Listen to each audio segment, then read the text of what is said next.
Hello, um, I'm making this video to reflect on what happened to me yesterday. I have 26 years of sobriety, 26 years in about a month, and one of my first inspirations to quit drinking was Bob Probert, one of quite a few, and I was fortunate enough to have met him about a year and a half into my recovery. I met him through an act of kindness when a woman's car died and she was stranded in what is considered a somewhat dangerous area of Detroit. Initially, she asked me to go on my way, that she had a friend coming. I started to leave, and then I turned back around. I just couldn't leave her where she was by herself. She didn't want to get into my truck, but I also told her that I was going to stay until her friend came. Being that it was November and in Michigan, sometimes there can be some kind of icy rainy nights in November, and with her car not being able to run at all, turn over, after a little while, she asked me if she could sit in my truck, and I gladly obliged. I pulled into the gas station right near where she was at, and we talked, and I happened to be wearing a Bob Probert jersey. And she questioned me, and she goes, "Are you a big fan?" And I said, "Absolutely. I love Bob's playing style. He was rough and tumble, very protective of his teammates, and I loved his style of play." And she said, "Well, if you ever want to come into my place of work," he comes in there on a regular basis. They charge a cover charge, but if you give them my name, they will not charge you the cover charge, and you'll be able to come in. So about a week later, I decided to see if it could happen, and I went in there. I believe it was on a Sunday, and the Wings just played a game. As I was heading that way, the game got over, and I walked in the entrance. They let me in when I told them I was a friend of hers, and not more than 5 minutes after I got in there, who walks in behind me but Bob Probert and Sheldon Kennedy? Well, immediately she let them know that I was a big fan, and again, I was wearing my Probert jersey, and he just kind of gave me an up and down look with a grin, and he goes, "Yeah, no shit." He goes, "Hey kid, would you like to sit in our booth with us?" And I said, "Absolutely." Bob and Sheldon were two of my favorite Wings at the time. Bob is my all-time favorite, especially after meeting him.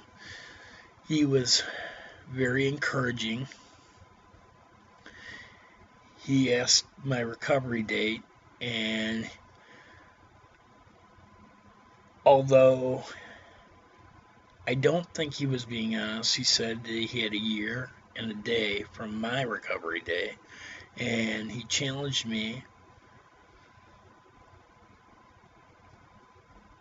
that he could beat my sobriety. Well, I think every kid that has a hero or an idol, and I was not a kid at that time because I was 27 years old. I was actually older than Bob. I embrace that. But in my talking to him, it seemed like, and I can never know this for sure because I wouldn't have questioned him on it. I didn't think Bob was clean.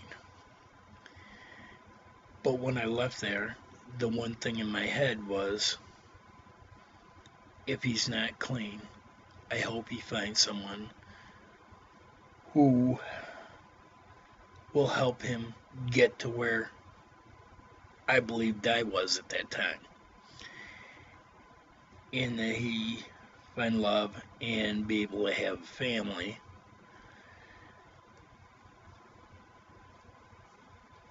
Yesterday, on what would have been his 49th birthday, I had a coworker who approached me, and he had been kind of sharp with me lately. I didn't understand the reason why. I've evolved in my recovery that sometimes people are going through things, and I try not to judge. He approached me and wanted to talk to me kind of in private, and he goes, I'm really sorry I've been kind of harsh on you. I have been detoxing from morphine that I've been getting on the street, and I really admire your recovery. And I've been feeling kind of helpless, and that was like a higher power thing for me. It was kind of like Bob tapping me on the shoulder with being discouraged and saying, this is only momentary. You're doing good things here. A few years back, there was a video that Colin Campbell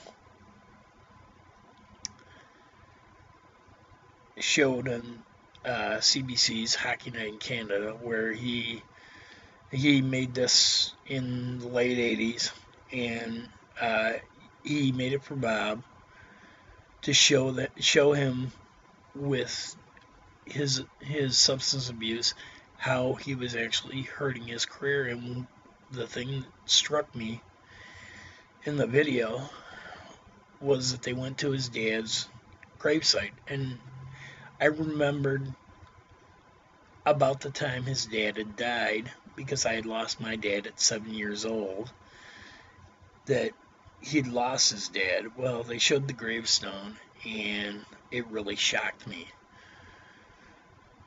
His gravestone, the date of death of Bob's dad, was my 21st birthday. And for whatever reason, from the time I quit drinking, the strength that Bob showed on the ice and the compassion that he showed me have been a strength for me. It's kind of like a magic charm I have in my back pocket. Something that I'll never let go. Kind of like I use my father as well. My dad always thought that I was such a fighter. When I was born by candlelight. They had to take me out with instruments. And as a baby, my eyes were bruised, and he called me a fighter. I was a born fighter. And being Irish, that was a point of pride. So today, in my own way, I'm thanking Bob.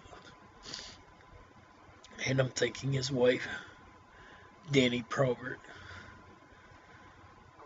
who to me has been so incredible. And in many ways, though I've never met his children, They just absolutely amaze me. How incredibly wonderful they are. And how the apple doesn't fall far from the tree.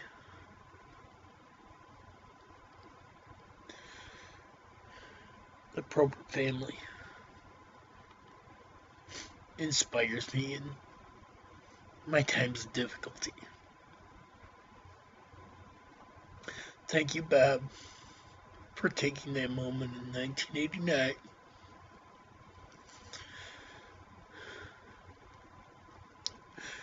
and sharing your encouragement and your challenging and your compassion. You'll forever be in my heart. It's been 25 years. I will never forget.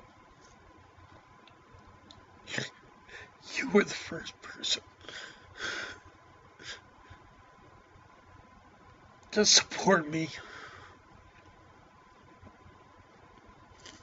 openly support me, after I quit drinking. I just went and did it, which is a credit to me. But the encouragement meant the world. It still does. Thank you. Thank you for everything.